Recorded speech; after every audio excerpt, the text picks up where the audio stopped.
Hey, this is Flex Alexander, And I'm Shanice, and we will be talking to our friends. Kenny, and Chante Lattimore. We're going to talk about what we Love, talk about? Marriage, babies, all kind of stuff, yeah. just snuggling and all that stuff, smooching, all the holy stuff. That's right. So y'all stick around.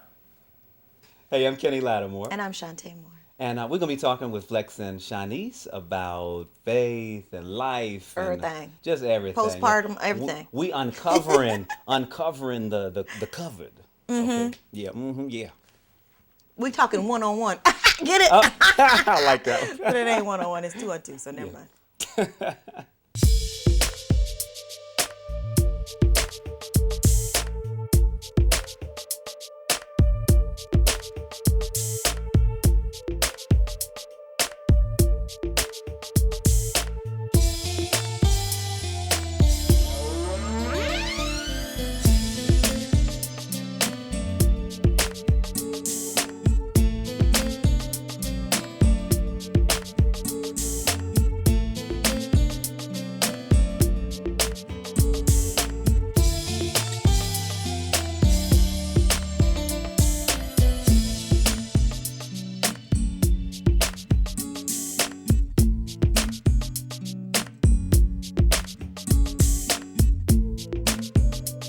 I got a question for you guys. How did you meet?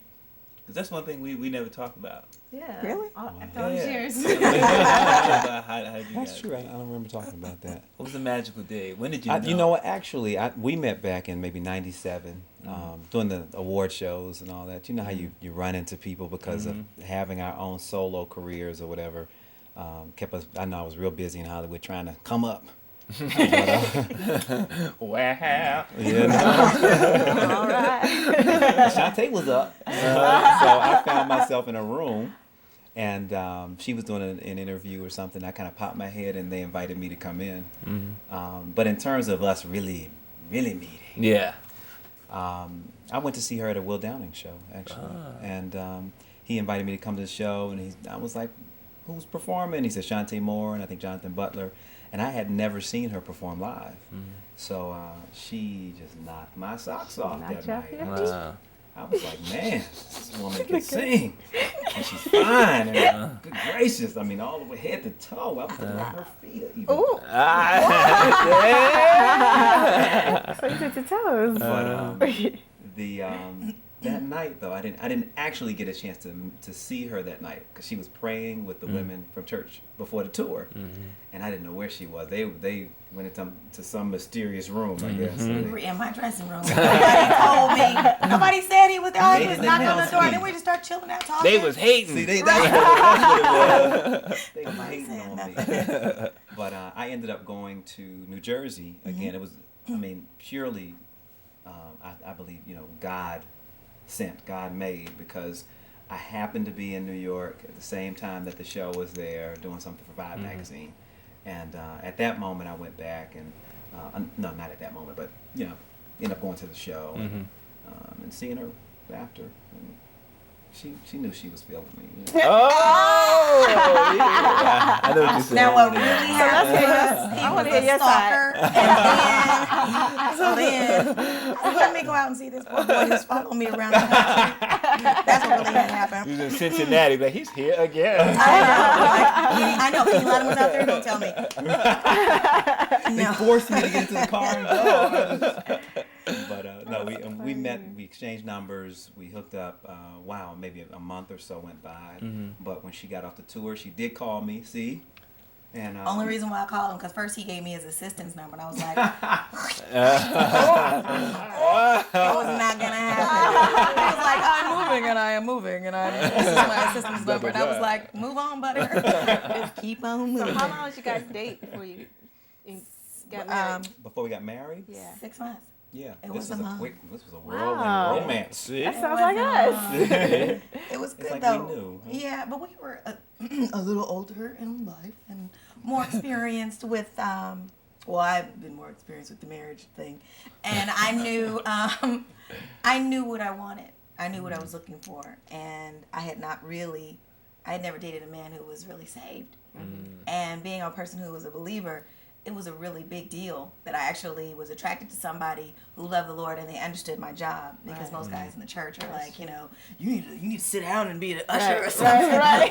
Why? Do Be the first something. lady. Be on the baptismal committee or something. Right. And you know the way our careers go, you know how it is. We move and we have to go. That's true. Yeah. And it was the first time somebody really understood what I did and was living for the Lord at the same time. So we had a lot of things in common. So I can relate to that. So in case anybody doesn't know how you two met, you go ahead. Well, do you want to start or you want me to start? Ooh, I don't know if you want me Okay, to what tell happened it. was, okay, this is what I don't know if happened. you want me to tell it. No, he moved into my apartment building. And, The Shanice building. That's what no, it's not my, you know what it is. I was living there first. Yeah. So. And I was on my way to Lauryn Hill's concert. And when I got off the elevator, what'd you say? I said, thank you, Hey, Lord. look, this music of Will Downing. Look at Yeah, I was that. on my way to Lauryn Hill's concert, and when I got off the elevator, he was moving his furniture into the building, and we had met before, just because just being in the industry, we've crossed paths functions, before, but we didn't really know each other. So anyway, so I bumped into him and I said, Flex, do you live here? He said, I'm moving in today. He said, give me your number. So I went upstairs to get a pen, but it took me a long time to come back downstairs because my cousin was running late and she was supposed to be riding with me to the Lauryn Hill concert. So by the time I got downstairs, he was gone. And then 2 weeks later, Yeah, no patience. 2 it's weeks 2 later. we bumped into each other again by the elevator, and he said, okay, I'm not going to let you leave without getting your number. So we exchanged numbers, and we had a really good friendship. Yeah, this is a friendship. Like, I didn't feel like, okay, this is going to be my husband. Like, And I didn't he feel was like just a it. really good friend. Because I think we both, as we were talking, we both had just gotten out of bad relationships. And I was just like, I'm not trying to go there right now. I was like, I want to just chill, Yeah, and then where'd I go from there? What? So a lot went on. So I'm trying to... Well, the edited version, that happened. We just talked a lot. She was on tour with NSYNC, and I think we talked every day. Every day. And I was in Canada filming something, and we talked every day. We were friends, day. and We were friends. I would tell him everything. Like I told him that I had been praying for my soulmate, and so one day he said to me, he said, you've been praying for your soulmate, but your soulmate could be staring at you right in your face. And the day he told me that, that's when it all clicked in my head. I'm like, Hit it with the quick. I said, She wasn't even ready for it, yo. that's when it ready. hit me that I think this really is my soulmate.